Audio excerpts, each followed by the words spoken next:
दोस्तों, आज हम आपको एक ऐसी महिला की कहानी सुनाने जा रहे हैं जो एक सुनसान द्वीप पर फंस गई थी।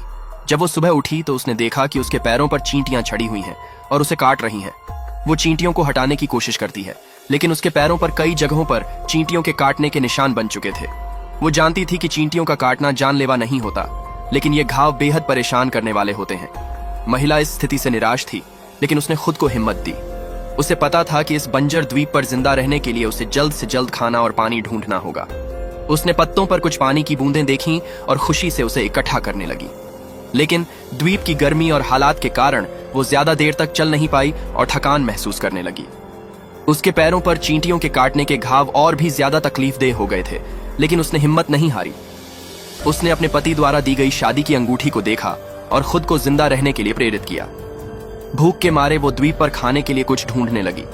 तभी उसे एक नारियल दिखाई दिया, लेकिन वो सड़ा हुआ था। उसने नारियल के पेड़ पर लटके हुए नारियलों को देखा, लेकिन वो इतने ऊंचे थे कि महिला उन्हें नहीं तोड़ सकती थी। निराशा में वो द्वीप पर और कुछ ढूंढने लगी, लेकिन उसे कुछ भी नहीं मिला। धीरे धीरे रात होने लगी और उसने वहीं पर सोने का फैसला किया। उसने दिल से प्रार्थना की कि कोई जंगली जानवर रात में उसे नुकसान ना पहुंचाए।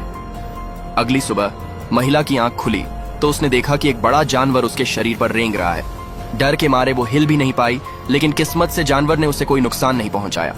वो तुरंत वहां से निकल पड़ी, लेकिन चलते समय उसे पैरों में दर्द और खुजली महसूस होने लगी। चींटियों के काटने से उसकी हालत बिगड़ने लगी थी और भूख के कारण वो बेहोश होकर गिर पड़ी। तभी एक कुत्ता उसकी ओर दौड़ता हुआ आया। जब महिला को होश आया तो उसने खुद को एक बिस्तर पर बंधा हुआ पाया। वो घबराई, लेकिन तभी एक आदमी ने आकर बताया कि उसकी भेड़िए जैसी दिखने वाली कुत्ते ने उसे बचाया था। उसने ये भी बताया कि उसने महिला को बांध दिया था ताकि वो अपने घावों को और ना खुजला सके। लेकिन उस आदमी की पत्नी को यह सब अच्छा नहीं लगा।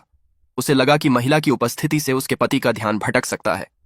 इसी बीच उनकी बकरी भी किसी ने खा ली और उसकी पत्नी ने महिला को दोषी ठहराया। महिला ने उस आदमी से पूछा कि बकरी को किसने खाया, और जवाब मिला कि वो एक आदमी था। महिला ने उस आदमी का पीछा किया और पाया कि वो उसका पति था, जो उसे ढूंढते हुए यहां तक पहुंच गया था। अंत में दोनों पति पत्नी फिर से मिल गए और इस द्वीप पर एक साथ खुशहाल जीवन जीने लगे।